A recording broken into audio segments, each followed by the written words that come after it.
Alright, this is a video I've been wanting to do for a while. It's about TNA fans, and well, mostly TNA fans, sometimes Ring of Honor fans, but I won't really talk about that. I'll just use TNA fans because they seem to be the stupidest one.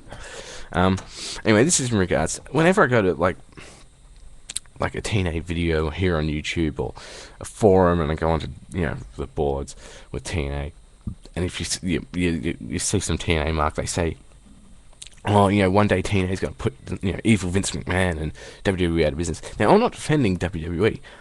I'm, telling you people you're fucking retarded.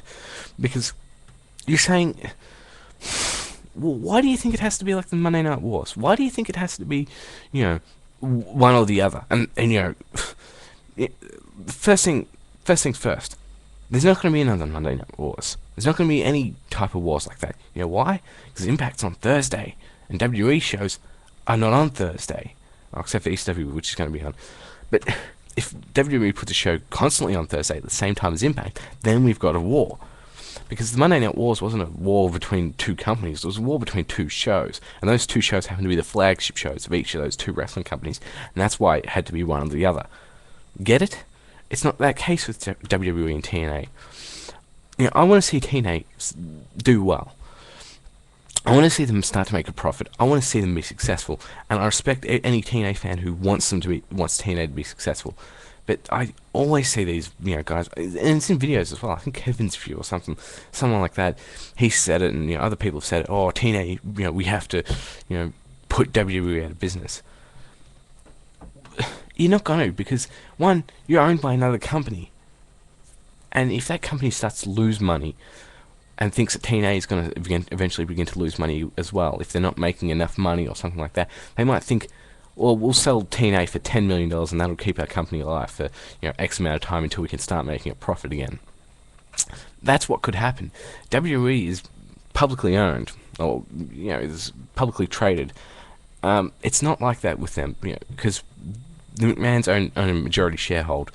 If WWE starts to lose money, they're losing investors' money, similar to like what it is with TNA, but still, it's really only going to affect the McMahons and all that. But I mean, look at the WWE; they're doing really bad right now. I mean, they're doing pretty bad in ratings, and that's not really affecting how much money's coming, because ratings don't indicate how much money you make. It's pay-per-view buy rates, it's attendances, it's merchandise sales, and they're all staying pretty consistent, right? Like, here's the thing. Last year, and this is about every year WWE runs about a house show in, or like 3 or 4 house shows here in Australia. Though it'll be like when they're doing a tour of Europe, they'll come down here and then go back to the United States or whatever. Anyway, I went to the SummerSlam Tour 2006 house show they had here in Melbourne at Rod Laver Arena, where the Australian Open tennis thing is held and other shit. It was a really good show, actually. Better than like the average Raw, because it was about 3 hours long and really good wrestling. It had Edge versus Cena in a cage match, and it was because they had a cage match like a couple months later on Raw, and that it was the one on Raw was just a shorter one that we saw at the house show. Anyway, I'm going off a stupid tangent. Anyway, the Rod Laver Arena, when Raw comes in, that seats about 14,000 people. Now, for my seats, for my seat, me and my friend, we paid $75 for our seats. Front row seats were $310. Now, let's say the average, let's just lowball it here, and say that only 10,000 people showed up, even though it was a sellout show. And let's say all those people only paid $50. And there was a ton of merchandise was moves, but let's not even include that. So let's just say 10,000 times 50, that's $500,000 from a house show.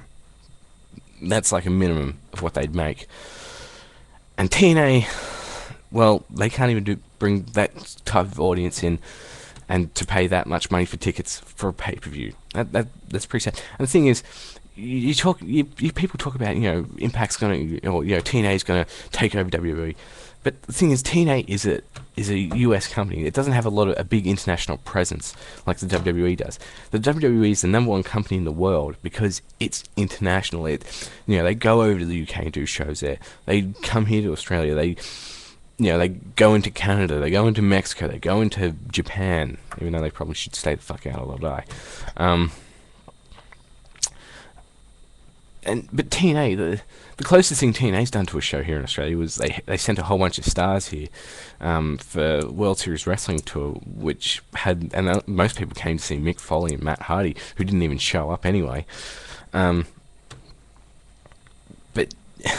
and it was only 2,000 people, and do the math. And I believe the tickets were only like $50 anyway. Anyway. TNA is not even the number 2 company in the world. They're the number 2 company, and hardly even that, in the United States.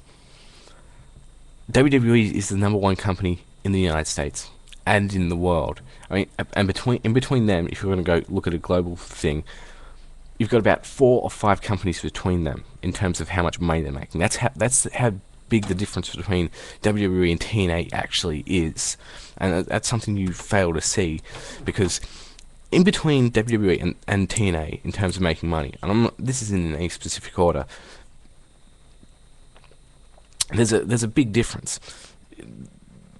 Well, there's 5 companies, and there would be and once again, this is in no order: CMLL, which is Mexican promotion; AAA, which is another Mexican promotion, and they've been doing really good business recently. Pro Wrestling Noah, who've been doing pretty good business recently. New Japan Pro Wrestling, which they're on a bit of a decline. Old Japan Pro Wrestling, and maybe I'm not sure about Old Japan Pro Wrestling. I'm pretty sure though. I mean, I'm not completely sure, but something tells me they are not something. Last time I heard, they were ahead of TNA because TNA is still in getting the same bar rates they were ages ago, and all that bullshit. You think because TNA gets a 2-hour TV deal and prime time and all that, they're going to overtake the WWE? Once again, how? How does ratings mean they're going to beat the WWE? Because they're still doing shitty things in the Impact Zone in fucking Florida, where people don't even pay to come in. They're still getting the same bar rates. It's so stupid to say they're going to overtake the WWE. Because once again, I said this before, these 2 companies can coexist. And once again, and I think I might have said this, but maybe this because this is my second take actually. But you think that if TNA does take over or overtake the WWE, what's it matter? Because WWE is still going to be there, and that just means TNA is going to get confident. I mean, I don't think they will either, because WWE's been around a lot longer and has more experience being a global company than TNA does. TNA is still fucking working on becoming established in the United States. WWE is established in the whole world. I mean, I can't even buy TNA DVDs here in Australia unless I get them over the internet. I go down to like fucking Kmart today, and WWE has its own section in the DVD aisle or aisles, plural, and crap. It's ridiculous to say that. I mean, and if TNA does put WWE out of business, which they can't, because to do that they need to, WWE would need to stop making money, and WWE is making money, so it's not like, I mean, if TNA did surpass WWE in the stages it is now, they'd still be making money. Why would they go out of business if TNA surpassed them? What are you thinking? And even if let's say the worst comes to worst and WWE went out of business and then TNA became the thing or main company or wrestling company in the United States, then what? Then what have we got? We got TNA, and we've seen how bad they can be. They can be just as bad as the WWE, as most of this 2007 has shown, because they have no experienced people or not many experienced people. So, and it'd be bad for the wrestling business, because you'd have one of the biggest, longest running, or not longest running, one of the biggest, or the biggest promotion in the world for the past 20 years go out of business. It's going to be a huge impact and you'll be like, well, TNA's, number one. But what for? Because then we've got shit all left. I mean, and then nobody's going to want to watch TNA because they've got no competition.